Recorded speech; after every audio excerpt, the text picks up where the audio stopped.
सभी हाथ जोड़ देवे। लक्ष्मी निवास निलयम विलीन विलयम निधाय वीरम आत्मानुशासनमहं वक्षे मोक्षाय भव्यानाम। जो लक्ष्मी के निलय रूप उन अविनाशी प्रभु को उर्धार ग्रंथ रचूं आत्मानुशासन भव्य जनों को है स्वीकार, भव्य जनों को है स्वीकार। यह आत्मानुशासन नामक ग्रंथराज है। आज से लगभग 1300 वर्ष पूर्व आचार्य गुणभद्र देव द्वारा संस्कृत भाषा में इस ग्रंथराज की रचना हुई। इसमें 270 श्लोक हैं और उनमें से हम 207 श्लोक पढ़ चुके हैं। आज हम 208 नंबर का श्लोक पढ़ेंगे और इस 208 नंबर के श्लोक को पहले आप सभी की स्क्रीन पर लगाते हैं ताकि आप और हम सभी आसानी से पढ़ सकें। ये 207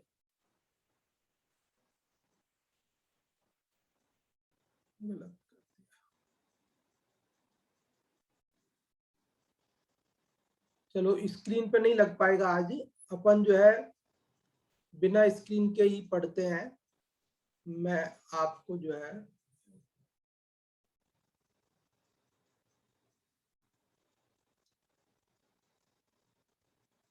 हाँ जी, मैं यहाँ से पढ़ के सुनाता हूँ आपको।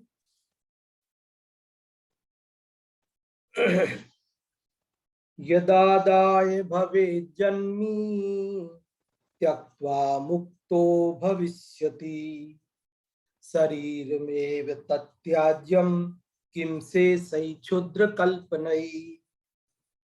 ये 208 नंबर का श्लोक है। जिनके पास आपके पास ग्रंथ हो वे उस ग्रंथ में देख सकते हैं। आज थोड़ा प्रॉब्लम आ रही है, इसमें नहीं हो पाएगा अभी। मैं यहाँ से पढ़ के ही आपको सुना पाऊंगा। जिनके पास ग्रंथ हो वे अपने ग्रंथ में खोल करके पढ़ सकते हैं, देख सकते हैं।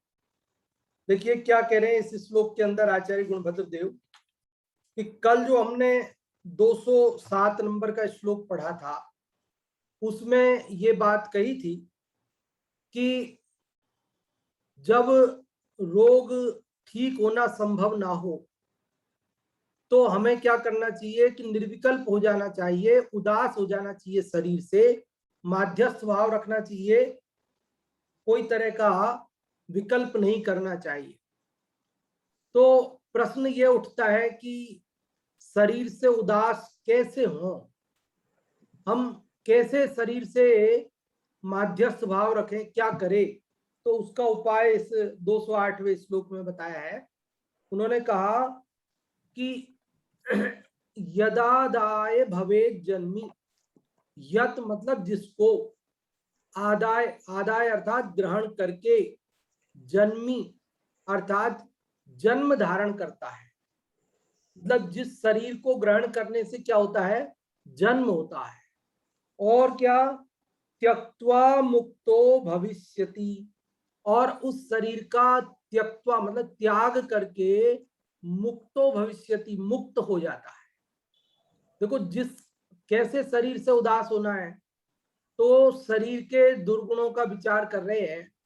देखो जिस शरीर का ग्रहण करने से जन्म होता है और जिस शरीर का त्याग करने से मुक्ति होती है, शरीरम एव तत्याज्यम, तत् मतलब वह, शरीरम एव शरीर ही, त्याज्यम मतलब त्यागने योग्य है। किम शेषई क्षुद्र कल्पनई, किम मतलब क्या, शेषई मतलब शेष अन्य, क्षुद्र कल्पनई क्षुद्र कल्पनाओं से क्या लाभ है, क्या प्रयोजन है। देखो इस श्लोक का सीधा और सरल अर्थ ये है कि हमें शरीर से उदास होना है ना, तो उदास होने का तरीका बता रहे। क्या तरीका है? तो ये विचार करो कि जिस शरीर का धारण करने से, ग्रहण करने से जन्म होता है और जिस शरीर का त्याग करने से मुक्ति होती है, तो हमें ऐसे शरीर को ही त्याग देना चाहिए, ये विचार करना चाहिए। ऐसा विचार करने से शरीर के प्रति उदासीनता सहज आती है, क्योंकि शरीर से होने से, शरीर के रहने से हमें कोई कष्ट है, कोई परेशानी है, कोई तकलीफ है, ऐसा जब पता चलेगा तभी तो शरीर से मोह टूटेगा। अभी तक तो हमने शरीर को सुखदाई मान रखा है, हमने ये मान रखा है शरीर से ही मेरा जीवन चलता है, हमने ये मान रखा है शरीर है तो मैं खाने का आनंद ले पाता हूँ, पहनने का आनंद ले पाता हूँ, अन्य अन्य आनंद, टीवी पिक्चर देखने का, गाने सुनने का, सब मजा तो शरीर से है। और शरीर नहीं रहे तो फिर मेरे सुख छूट जाएगा, मजा छूट जाएगा, ऐसा हमने आज तक मान रखा है। तो यहाँ आचार्य भद्रदेव कह रहे हैं कि जब तक तुम ऐसा मानते रहोगे तो उससे मोह होगा, वो शरीर के प्रति उदासीनता नहीं आएगी। तो शरीर के प्रति उदासीनता का क्या उपाय है? तो कहते हैं शरीर के प्रति उदासीनता का यही उपाय है कि हम ये विचार करें कि ये शरीर तो अनर्थों का मूल है, शरीर तो दुखों का घर है, शरीर तो संकटों की खान है, क्योंकि शरीर के धारण करने मात्र से जन्म होता है और त्याग करने से मुक्ति होती है।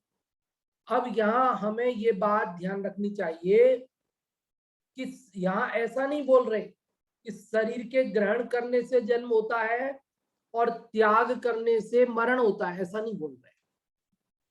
क्या बोल रहे हैं? शरीर के ग्रहण करने से जन्म होता है और शरीर के त्याग करने से मुक्ति होती है। समझ रहे बात को? क्यों? क्योंकि शरीर के त्याग करने से मरण नहीं होता है।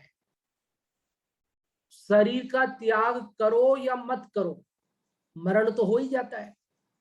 बोलो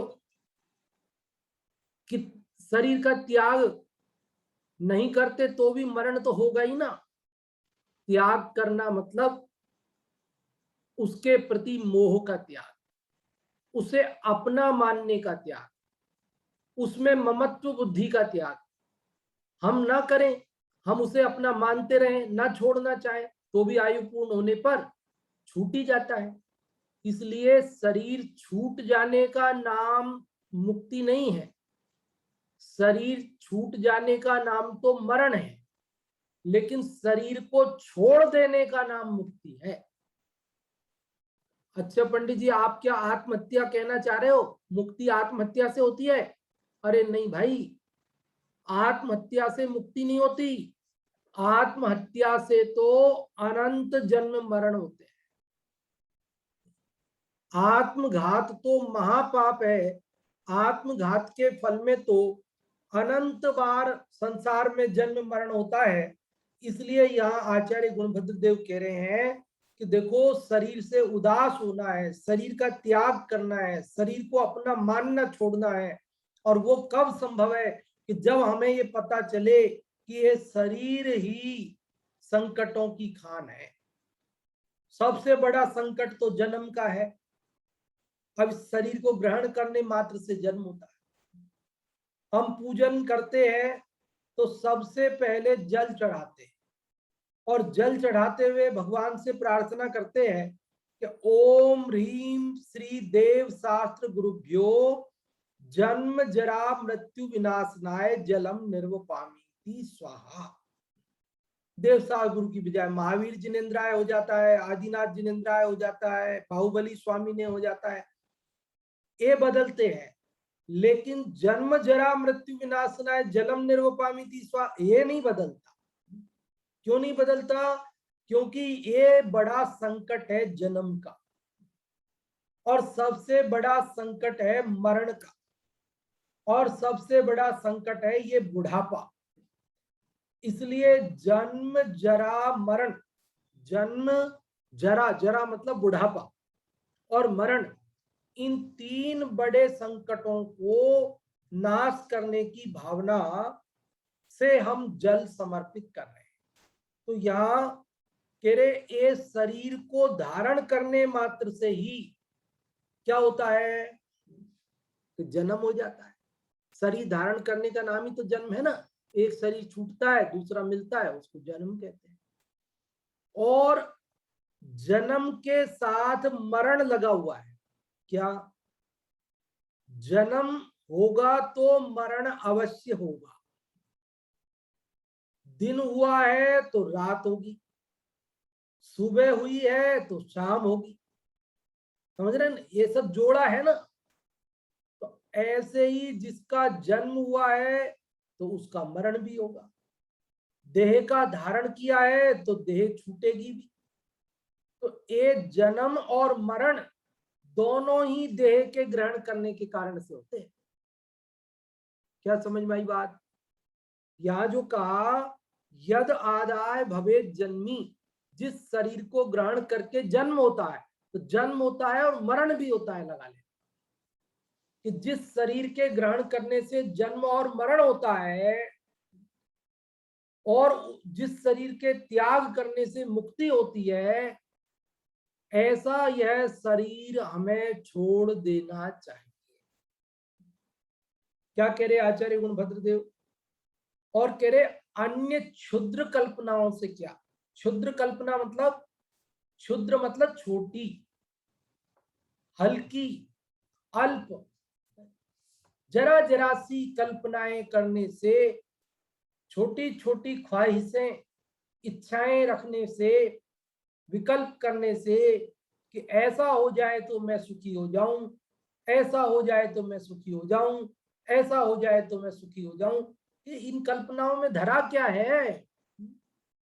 अरे ये जब शरीर धारण कर लिया तो जन्म मरण का बड़ा संकट हो गया।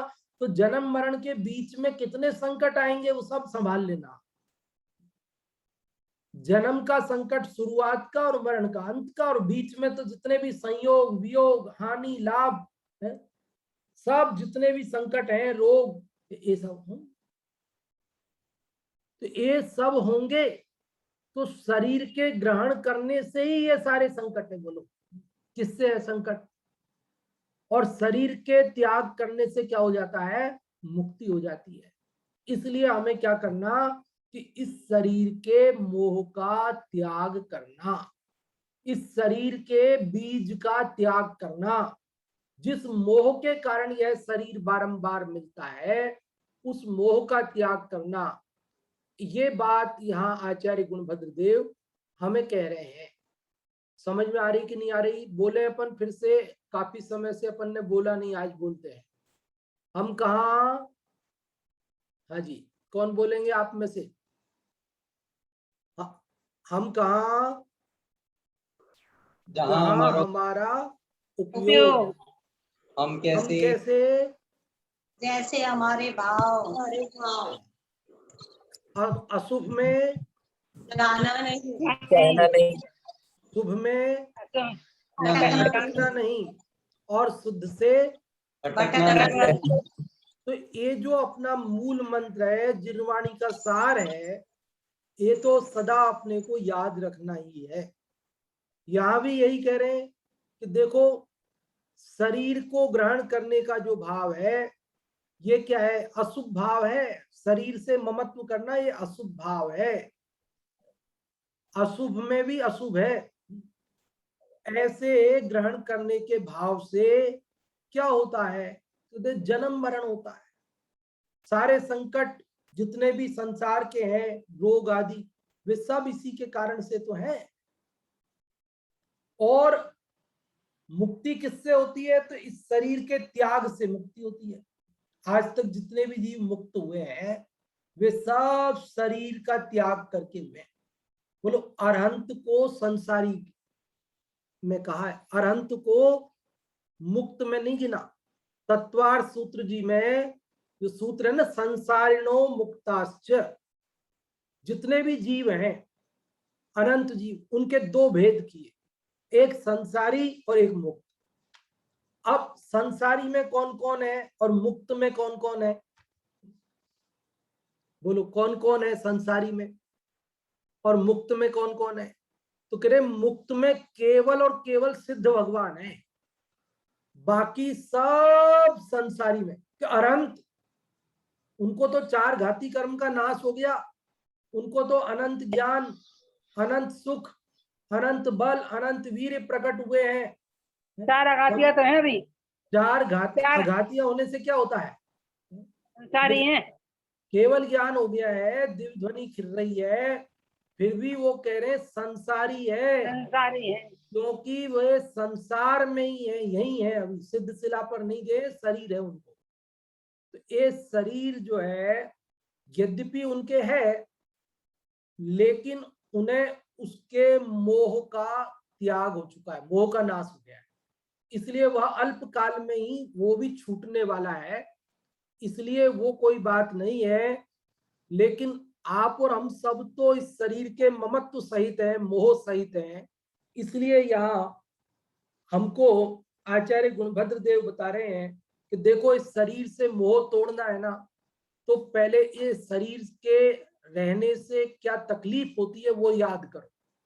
जब हम ये याद करेंगे कि शरीर के वजह से हमको तकलीफ है, तो हमारा मोह टूटेगा। तो इस शरीर से क्या तकलीफ है? इस शरीर के ग्रहण करने मात्र से जन्म होता है और मरण भी होता है। बोलो, समझना कि शरीर का ग्रहण कब संभव है? जब तक हम पुराना शरीर छोड़े नहीं, तो नया कैसे ग्रहण कर सकते? कि नहीं नहीं मुझे ये शरीर नहीं छोड़ना और एक नया शरीर ग्रहण करना है, तो नया शरीर ग्रहण कर लेंगे, जन्म हो जाएगा। और ये शरीर, अरे भैया ये शरीर छोड़े बिना दूसरा संभव नहीं है ग्रहण करना। ये शरीर छूटेगा तब दूसरा मिलेगा, मतलब जन्म के लिए भी मरण अनिवार्य है। जन्म जिसका हुआ उसका मरण होगा, वो तो बात है ही। दूसरी बात समझ में आ रही है आपको कि जन्म लेने के लिए भी पहले मरना पड़ता है। अगर पहले देह का एक का त्याग न करे, न छूटे, तो दूसरी नहीं मिल सकती। तो ये शरीर के ग्रहण करने का जो भाव है, इस शरीर को ग्रहण करना है, वह जन्म और मरण का कारण है। और इस शरीर के त्याग करने का जो भाव है, त्याग है, वह क्या है? वह मुक्ति है, मुक्ति का कारण है। इसलिए हमें क्या करना चाहिए कि इस शरीर का क्या करना चाहिए? त्याग करना चाहिए। और त्याग समझ गए ना आप, कैसे त्याग करना चाहिए? कि उसे जबरदस्ती तोड़ना, फोड़ना, मारना सुख वो नहीं है, लेकिन जब हमें पता है कि अब छूटना ही है, रोग लाइलाज है, असाध्य है, इलाज करके थक गए हैं, अब डॉक्टर्स ने भी जवाब दे दिया है, अब इसके बाद इस शरीर के प्रति मोह रखना, ये तो कष्ट का ही कारण है। उस देह से ममत्व त्याग लेना, उदासीन हो जाना, यही उपाय है।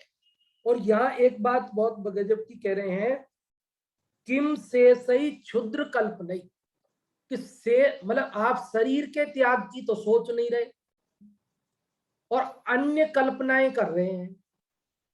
अन्य कल्पनाएं हम क्या करते हैं? देखो, लाइलाज बीमारी हो जाए, असाध्य रोग हो गया, हमने सब इलाज करा लिए, थक गए, हार गए, डॉक्टर्स ने भी हाथ जवाब दे दिया, अब इसके बाद हमें क्या विकल्प खड़े होते हैं? बोलो, हमें शरीर से उदास होने का परिणाम नहीं आता, हमारा ध्यान उस तरफ नहीं जाता, बल्कि हमें तो क्या विकल्प खड़े होते हैं? अरे ऐसे करते हैं, फला जगह एक और डॉक्टर है, वहां दिखाते, क्या पता वहां ठीक हो जाए। अच्छा ऐसे करते, अब अपन आयुर्वेद में चलते हैं, चलो अभी होम्योपैथी वालों को दिखाते हैं, नहीं तो कोई योगा वालों को, प्राकृतिक नेचुरोपैथी है ना, प्राकृतिक चिकित्सा में जाते हैं। हमारे को क्या विकल्प खड़े होते हैं कि चलो कोई मंत्र तंत्र वाले के पास चलते हैं। हमको क्या विकल्प होते हैं कि ये रोग मिट जाए तो मैं सुखी हो जाऊं। क्या विकल्प है? कि ये रोग मिट जाए तो मैं सुखी हो जाऊं। यहाँ आचार्य गुणभद्र देव कह रहे हैं कि ऐसे क्षुद्र विकल्पों से क्या फायदा है कि ये रोग मिट जाए तो मैं सुखी हो जाऊं, कि ये मंत्र से मिट जाए तो सुखी हो जाऊं, कि तंत्र से मिट जाए तो सुखी हो जाऊं। कि अरे भैया अगर ये रोग मिट भी गया, पहली बात तो मिटना नहीं है ना, सब कर लिया है ना, करने के बाद ही तो ये सब बात चल रही है। और अगर फिर भी मान लीजिए आपके किसी अन्य उपाय से रोग मिट भी गया, तो ये शरीर तो रहने वाला है ना, और जो शरीर है, शरीर के प्रति का जो तेरा इतना तीव्र मोह है कि नहीं नहीं कैसे भी करके ये रोग मिटना चाहिए, निर्दोष औषधि से नहीं मिट रहा तो सदोष से मिटना चाहिए। अन्य जीवों को मारकर बनाई गई हिंसक दवा से मिटता हो तो वैसे मिटे, मतलब जैसे मिटे वैसे मिटे। ऐसा जो तीव्र मोह है शरीर को रखने का, ये मोह ही तो इस देह का बीज है, शरीर का बीज है। ये पुनः पुनः शरीर दिलाता है, और शरीर रहेगा तो संसार परिभ्रमण रहेगा, शरीर रहेगा तो जन्म मरण रहेगा, शरीर रहेगा तो 4 गति और 84 लाख योनियों के परिभ्रमण के दुख होंगे। इसलिए यहां कह रहे भैया, शरीर से इतना मोह करना ठीक नहीं है। अभी तो कम से कम क्षुद्र विकल्पों को छोड़ दे। अन्य छोटे मोटे, मतलब जगत में ऐसी कल्पना करता है जीव कि शरीर सुखी हो जाए, रोगी मिट जाए, निरोगी हो जाए तो मैं सुखी हो जाऊं। जगत में ऐसे सुखों की लंबी फेहरिस्त है, लंबी लिस्ट है लोगों के पास। क्या लिस्ट है? आप लोगों ने 5-7 की तो मैंने सुनी है, आप लोगों ने भी सुनी होगी, एक आध बार शायद मैंने पहले बताई भी हो आपको।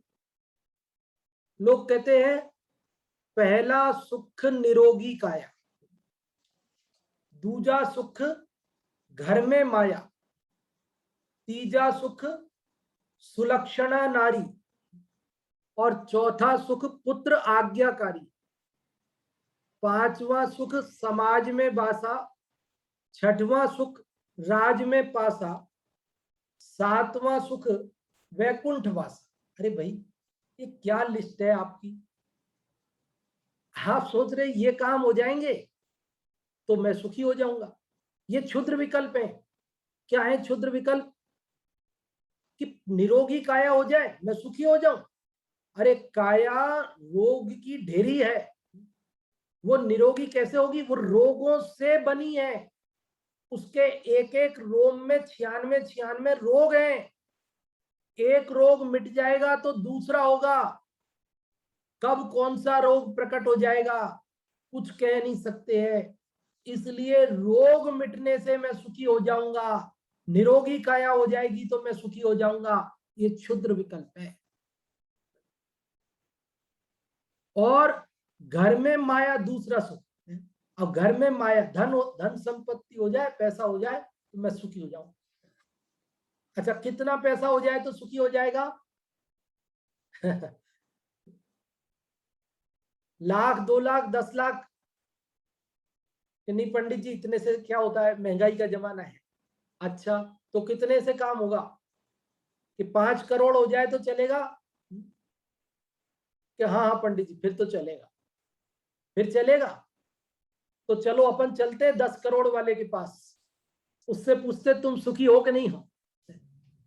बोलो 10 करोड़ वाले, भाई अपन 5 करोड़ मिल जाएंगे तो सुखी हो जाएंगे, ऐसी कल्पना कर रहे हैं ना। तो पहले ऐसे करते, जिसके पास 5 करोड़ हो गए हैं उससे पूछते तुम सुखी हुए कि नहीं हुए। अगर वो बोलेगा कि मैं सुखी हो गया तो कोई बात नहीं, अपन भी 5 करोड़ इकट्ठा करेंगे। लेकिन 5 करोड़ क्या, 500 करोड़ के मालिक के पास जाकर भी हम पूछते हैं तुम सुखी हो गए, तो वह बोलता है हम कहाँ सुखी हो गए, हम तो बहुत दुखी हैं। इसका मतलब यह है कि घर में माया हो जाने से सुखी नहीं होने वाला है। ये क्षुद्र विकल्प है हमारा, तुच्छ विकल्प है ये, कि घर में माया हो जाए तो मैं सुखी हो जाऊं। तो पत्नी आज्ञाकारी मिल गई तो सुखी हो जाएगा? अरे पत्नी आज्ञाकारी मिलने से सुखी हो गए हो कोई, तो पूछो फिर किसी को चल के, कोई मिलेगा आपको जगत में ऐसा जो ये कहेगा हाँ हाँ मैं सुखी हूं? वो कहेगा कि हाँ ये तो अच्छी है, ये तो मेरा कहना मानती है, लेकिन बेटा नहीं मानता ना।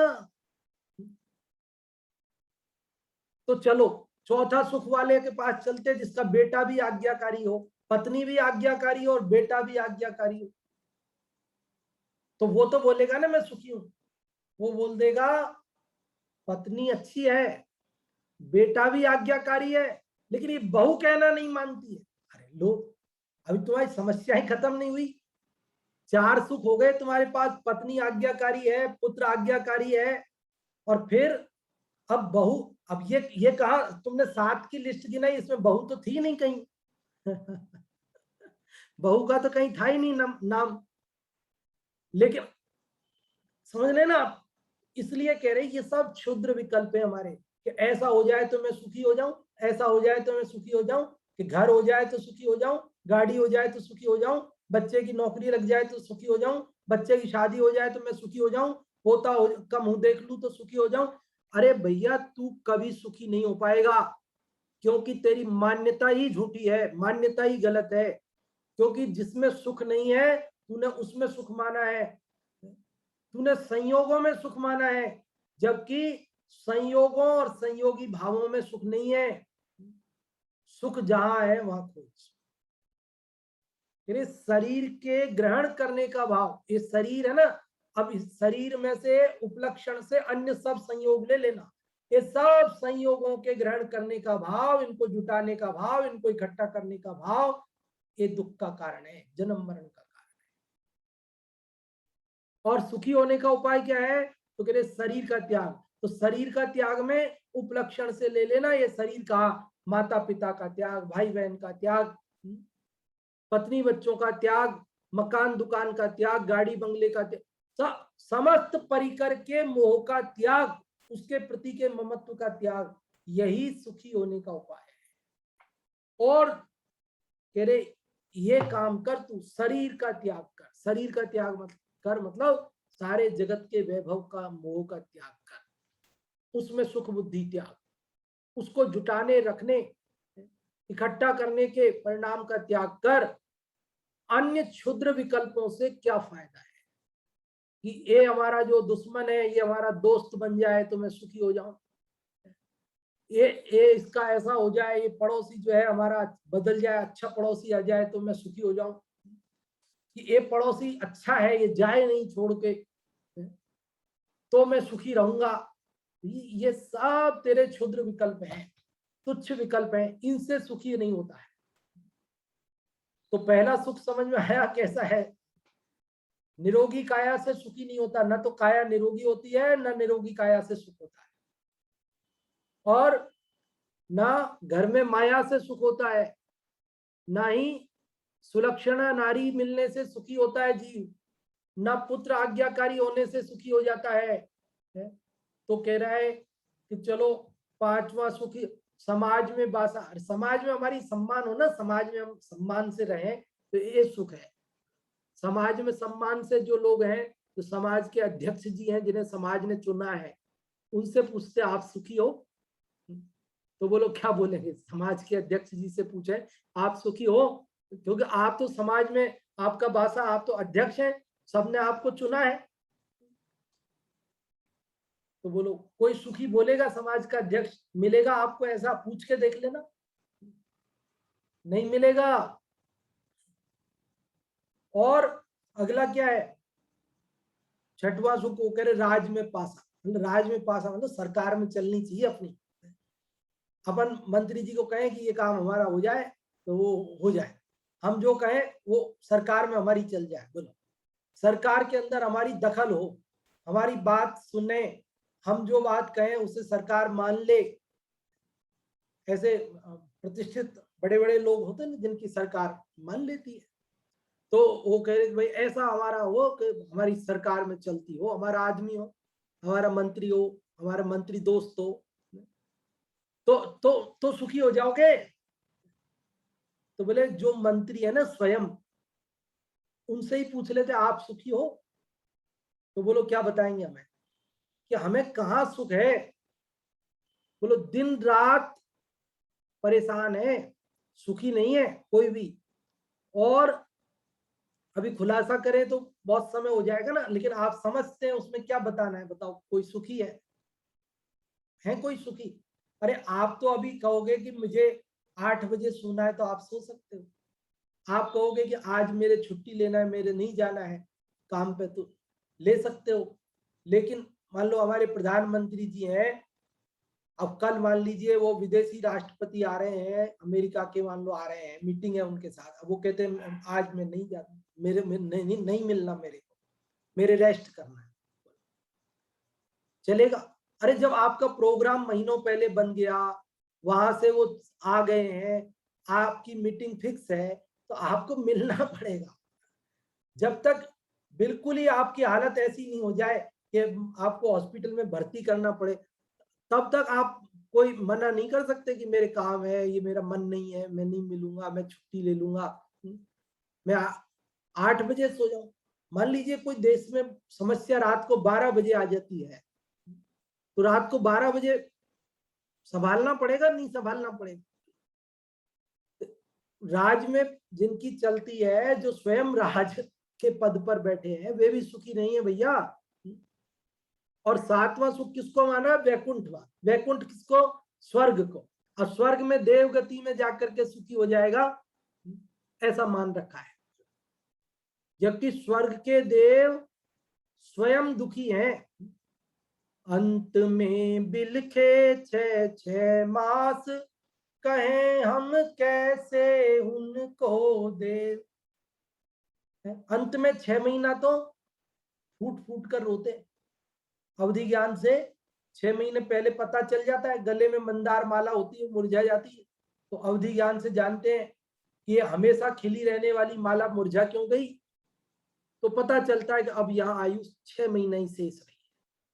और अवधि ज्ञान से जान लेते हैं यहां से मर के कहाँ जाने वाले, और फिर यहां से मर के मैं वहां कैसे जाऊंगा, कैसे रहूंगा, रोते हैं फुट फुट। आप कहेंगे पंडित जी वो तो लास्ट के 6 महीने की बात है, उनकी तो सागरों पर्यंत की आयु होती है, बाकी टाइम तो मजे करते होंगे ना। अरे बाकी टाइम क्या मजे करते होंगे, आपको मालूम नहीं? स्वर्ग के देवों के दुख दूसरे देवों की जो अधिक रिद्धि है उसे देखकर दुखी रहते हैं। मेरे पास है लेकिन इसके पास मेरे से ज्यादा है, ऐसा देख देख कर दुखी रहते हैं। दूसरों की रिद्धियों को, उनकी अधिक उसको देख करके दुखी रहते हैं। कमी कुछ नहीं है, लेकिन बस मानसिक दुख है, परेशान है। और 10 प्रकार के देवों की बात बताई थी मैंने आपको, 10 प्रकार के देवों में 10 प्रकार के हैं ना, तो वो इंद्र, सामानिक, त्रायस्त्रिंश आदि, तो उनमें सब प्रकार के हैं। जैसे यहाँ पर होते हैं ना कि स्वीपर होते हैं, सफाई करने वाले होते हैं, द्वारपाल होते हैं, दरवाजे पे खड़े रहते हैं, कि ऐसे सब वहां पर भी होते हैं। यद्यपि स्वर्गों में गंदगी नहीं होती, झाड़ू वाड़ू लगाने के लिए, गंदगी सफाई करने की जरूरत नहीं पड़ती, लेकिन फिर भी एक वैभव है वहां इंद्र का कि वहां सफाई करने वाला भी रहेगा, ये रहेगा। अब वहां कोई चोरी चकारी नहीं होती, डकैती नहीं होती, कोई किसी को मारता नहीं है, मार नहीं सकता है, वैक्रियक शरीर है, लेकिन फिर भी वहां दरवाजे पे वो द्वारपाल खड़े रहेंगे तो खड़े रहेंगे। अब वो द्वारपाल कोई यहां से नहीं जाते, सब देव होते हैं स्वर्ग के ही। ये जो पंच कल्याणकों में आप जन्म कल्याणक के दिन देखते हैं ना, वो ऐरावत हाथी पर सौधर्म इंद्र लेके जाता है भगवान को, बाल तीर्थंकर को, तो वो जो ऐरावत हाथी है वो कोई तिर्यंच गति का जीव नहीं है, वो आभियोग्य जाति के देव होते हैं। वो देवों का काम वाहन बनना है, सवारी बनना। अब इंद्र ने आज्ञा दी कि तुम बनो, तो बनना पड़ता है, मना नहीं कर सकते। विक्रिया से जैसा चाहे वैसा रूप बना सकते हैं ना, तो उन्होंने कहा तो बनना पड़ता है, हाथी बनना पड़ता है। तो ये जो हम देखते हैं, सुबह सूर्योदय पूरब में होता है और शाम को पश्चिम में अस्त होता है, और फिर जब सुबह सोकर उठते हैं तो वापस पूरब में मिलता है। तो ये सूरज यहां से वहां और वहां से वहां कैसे पहुंचता है, कैसे पहुंचता है, कौन लेके जाता है इसको, कितना पेट्रोल खर्च होता होगा इसको वहां से वहां तक पहुंचने में और वहां से वहां तक आने में। अरे इनको रथ रथ को इनके रथ को खींचने के लिए हजारों हजारों देव लगे हैं, घोड़े बन के और इत्यादि बन के खींच रहे हैं इसके रथ, सूरज के रथ, और वे खींचते रहते हैं। सुबह से शाम तक खींचते हैं जब पहुंचते हैं पश्चिम में, और शाम से पूरी रात खींचते हैं तब पूरब में आके पहुंचते हैं, सुबह वापस मिलते हैं अपने। यहाँ तो 8 घंटे की ड्यूटी होती है, उसके बाद छुट्टी हो जाती है, और वहां तो 24 घंटे की नौकरी है। स्वर्गों के देवों की जो दशा है ना, यदि हम उसका चित्रण करें तो आप कहेंगे कि हमको नहीं जाना वहां, क्योंकि यहां अगर कोई नौकरी आपको पसंद नहीं आई तो आप मना कर सकते हो, छोड़ सकते हो, बदल सकते हो। बोलो कर सकते हो नहीं कर सकते? कि अभी हमें किराने की दुकान पसंद नहीं है, हमने बंद कर दी, कल कपड़े की खोल दी। तो हमें बिजनेस पसंद नहीं है तो हम दुकान बंद करके किसी दूसरे के यहाँ नौकरी कर ली। हमें नहीं करनी नौकरी, सब छोड़ छाड़ के बैठ गए हम घर पे। लेकिन वहां ऐसी सुविधा नहीं है। वहां तो जिस जाति में जन्म हुआ है तो वो सागरों पर्यंत की आयु है, पूरे समय वैसा ही काम करना पड़ता है, नहीं बदल सकते आप। जॉब बदलने की व्यवस्था नहीं है वहां पर। और देखो यहाँ तो प्रजातंत्र है, वहां राजतंत्र चलता है अभी भी। यहाँ तो राजतंत्र नहीं है ना, अभी राजाओं की नहीं चलती, प्रजातंत्र है। लेकिन वहां तो इंद्र की आज्ञा चलती है, इंद्र की आज्ञा का उल्लंघन कोई नहीं कर सकता, राजतंत्र है वहां आज भी। हमारा देश, हम तो आजाद देश में रह रहे हैं, और यहाँ आजाद देश में से मरण करके और हम कहाँ जाना पसंद कर रहे हैं? 7वां सुख वैकुंठ भाषा बोल करके हम स्वर्ग में जाकर के और वहां पराधीनता में रहना चाहते हैं, इंद्र की आज्ञा में रहना चाहते हैं। बोलो यहाँ तो बच्चे माँ बाप की आज्ञा में नहीं रहना चाहते। बोलो यहाँ तो पत्नी पति की आज्ञा में नहीं रहना चाहती, यहाँ तो माँ की आज्ञा में बच्चे नहीं रहना चाहते, और वहां स्वर्ग में वो इंद्र की आज्ञा में रहेंगे जाकर के। बोलो, और सारी जिंदगी रहेंगे, एक दिन की नहीं है आज्ञा, सदा काल माननी पड़ेगी। कहां तक गिनाए जाए स्वर्गों के दुख? ये चारों गति में जीव दुखी है, और ये शरीर को धारण करने के कारण ही, इस शरीर से मोह करने के कारण, शरीर को अपना मानने के कारण ही चारों गतियों में घूमना होता है। ये शरीर ही जन्म का कारण है, शरीर ही जन्म मरण का कारण है, शरीर ही जन्म से लेकर मरण तक जितने भी कष्ट हैं उन सब का कारण है। और ये शरीर के ममत्व का त्याग ही मुक्ति का उपाय है, सुखी होने का उपाय है, अनंत काल के लिए सुखी होने का उपाय है, शाश्वत सुख का उपाय है। इसलिए रोग का उपाय करना मात्र क्षुद्र विकल्प है, बल्कि शरीर के त्याग का उपाय करना कि सदा सदा के लिए शरीर हमें ना मिले, हम अशरीरी सिद्ध अवस्था को प्राप्त हो जाए, ये उपाय करने लायक है। अन्य छोटे मोटे विकल्प करने से कोई फायदा नहीं है। अभी हमने ये 208 नंबर का श्लोक पढ़ा, और अब बीच में तो हम आपको आज कोई समय नहीं दे पाए, क्योंकि हमारे पास श्लोक आपको स्क्रीन पर लगाने की व्यवस्था नहीं थी आज। तो आप लोगों से ना अर्थ पूछना और ना ही उसका पाठ करना आदि की सुविधा मिली आपको। लेकिन अभी आपने जो सुना पूरा, उसमें कोई बात यदि न समझ में आई हो, कुछ पूछना हो आपको, या जो सुना उसका सार बताना हो, आप क्या समझे, आपको क्या बात अच्छी लगी, तो आप रेज हैंड कर सकते हैं। जो भी आप में से बताना चाहते हैं वे रेज हैंड करेंगे, तो हम आपको किसी को, जो भी रेज हैंड करेंगे उनमें से किसी को अनम्यूट करेंगे बताने के लिए। सबसे पहले रेज हैंड हुआ है मुन्नी जी आपका, तो हमने आप ही को पहले अनम्यूट किया, बताएं मुन्नी जी।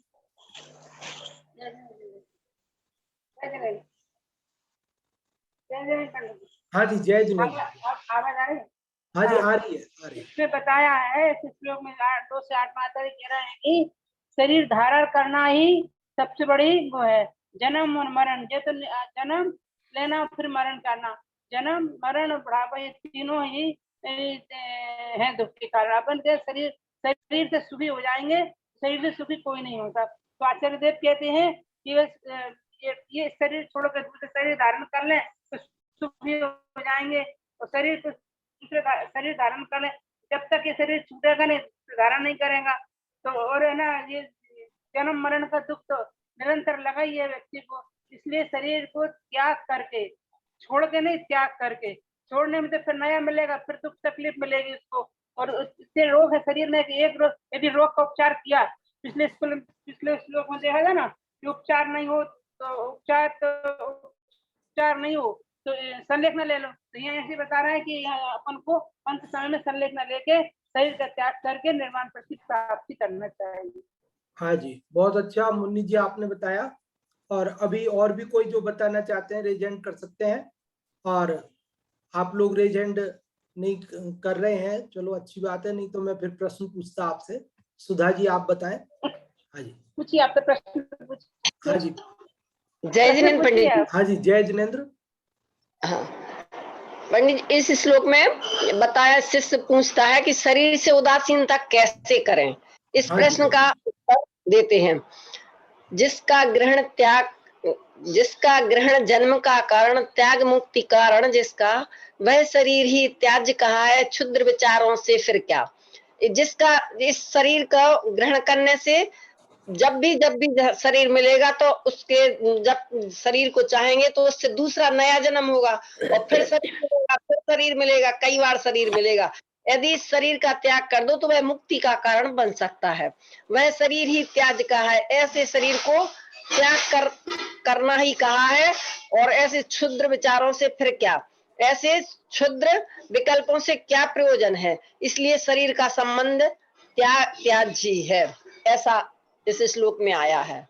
हाँ जी, बहुत अच्छा सुधा जी आपने बताया कि शरीर के धारण करने से, ग्रहण करने से जन्म मरण का दुख है, और उसके त्याग करने से मुक्ति है, इसलिए हमें उस शरीर के ही त्याग करने का विचार करना चाहिए, अन्य क्षुद्र विकल्पों से कोई प्रयोजन नहीं है।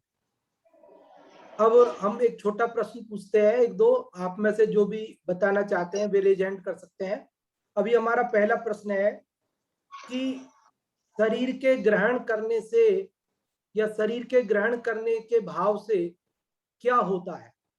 आप में से जो भी बताना चाहते हैं रेज हैंड कर सकते हैं। शरीर के ग्रहण से क्या होता है, इस श्लोक में क्या बताया है, श्रद्धा जी आप बताएं।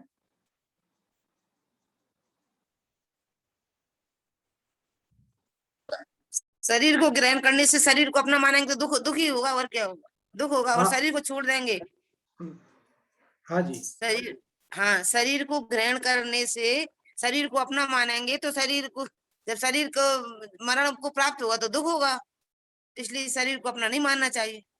हाँ जी, आपने अच्छा बताया कि शरीर को ग्रहण करने से दुख होगा। यह मूल शब्द है जन्म, कि शरीर के ग्रहण करने से जन्म होता है ना। और अब हमारा अगला प्रश्न है, शरीर के त्याग करने से क्या होता है, शरीर के त्याग करने से क्या होता है। हाँ जी, इसका उत्तर ले रहे हैं हम सुमित जी सांगानेर से, आप बताएं। जय जिनेन्द्र। जय शरीर जिनेन्द्र। की मुक्ति होती है, मुक्ति ही सर्व सुख का कारण है, शरीर तो दुख का कारण है, शरीर का त्याग मुक्ति है, मुक्ति यानी शरीर रहित है तो कोई सुख का कारण है। हाँ जी, बहुत अच्छा आपने बताया कि शरीर का ग्रहण तो दुख जन्म का और त्याग मुक्ति का कारण है। तो अब हमारा अगला प्रश्न है कि जब शरीर का ग्रहण जन्म का और त्याग मुक्ति का कारण है तो फिर हमें क्या करना चाहिए, हमें क्या करना चाहिए। जो भी आप में से बताना चाहते, बहुत सरल प्रश्न पूछते हैं जिसका उत्तर हर कोई दे सकते हैं। तो अभी इसका उत्तर देने के लिए जो रेज हैंड कर रहे हैं उनमें से हम अनम्यूट करते हैं। चलो सुधा जी आप ही बताएं।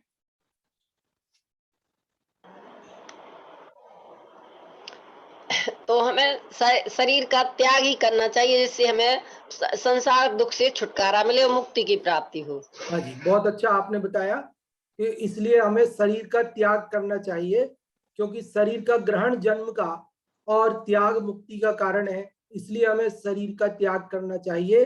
अन्य छोटे मोटे विकल्पों से क्या प्रयोजन है कि रोग मिट जाए, ऐसा विकल्प करने में क्या दम है, बल्कि रोगों का घर शरीर का ही अभाव हो जाए, अशरीरी दशा प्राप्त हो जाए, यही मात्र विचार करने लायक है। अभी हम अगली क्लास के लिए आमंत्रित करते हैं पंडित जी जय कुमार जी साहब कोटा को। पंडित जी साहब पधारे और अगली कक्षा जो नाटक समय